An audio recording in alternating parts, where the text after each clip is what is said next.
Kasus pembunuhan Vina dan Eki di Cirebon terus menjadi sorotan. Terbaru, kuasa hukum terpidana meyakini bahwa 8 orang tersangka pembunuhan Vina adalah korban salah tangkap. Kuasa hukum terpidana Sudirman dan Sakalatala menyebut, saat persidangan dijelaskan dalam tuntutan jaksa korban Eki meninggal akibat luka tusukan. Namun dari hasil forensik tidak ada bekas luka tusuk melainkan patah tulang kepala pada korban. Selain itu, menurut kuasa hukum terpidana, kaos korban juga tidak sobek. Padahal tuduhan pada terpidana korban ditusuk oleh samurai. Korban meninggal karena tusukan di dada, di dan perut. Tetapi dari hasil visum maupun otopsi tidak ada luka akibat tusukan benda tajam. Itu fakta pertama. Fakta kedua, pakaian yang dikenakan korban yang dijembreng di persidangan itu masih utuh ya Pak ya? Betul. Saya komunikasikan kembali, Bapak Jody melihat masih utuh? Ya. Bapak masih utuh yang ada di ruang sidang? Ya. Ibu masih utuh melihatnya? Masih utuh. Jadi kami semua melihat baju yang dijembreng di persidangan dan saat dilakukan otopsi kan baju itu sudah dikubur, diangkat kembali itu masih utuh. Tidak ada bekas bolong tusukan samurai yang disebut di dalam tuntutan samurai pendek dan samurai panjang. Eki apa sih Mam?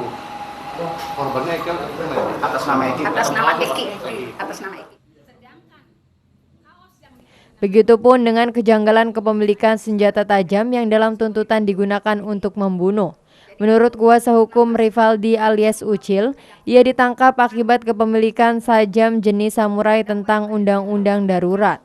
Namun karena satu sel dengan 7 terpidana lainnya, Rivaldi kemudian ikut ditetapkan menjadi tersangka pembunuhan Vina dan Eki. Padahal Rivaldi alias Ucil tidak mengenal semuanya dan pada malam peristiwa itu tidak mengetahuinya. Pada saat kejadian mereka ditangkap, dia ini sudah ditahan sejak 30 Agustus 2016.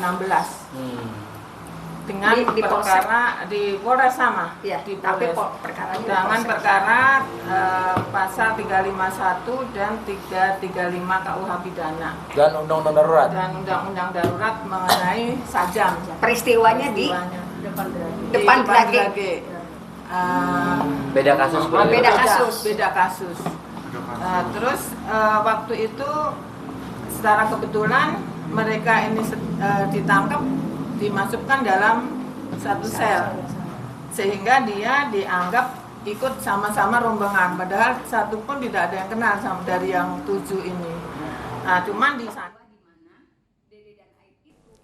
Ketidaksesuaian antara tuntutan forensik dan hingga autopsi ini menjadi dasar bahwa kasus Vina mempunyai banyak kejanggalan. Selain itu juga jumlah DPO yang dikeluarkan Polda Jawa Barat pada 2016 lalu berjumlah 4 orang, yakni Peggy, Andi, Dani, dan Panji. Jumlah ini berbeda dengan DPO di tahun 2024 yang hanya berjumlah 3 orang dengan nama Panji yang hilang. Wahyu Ibisana, RCTV, Cirebon.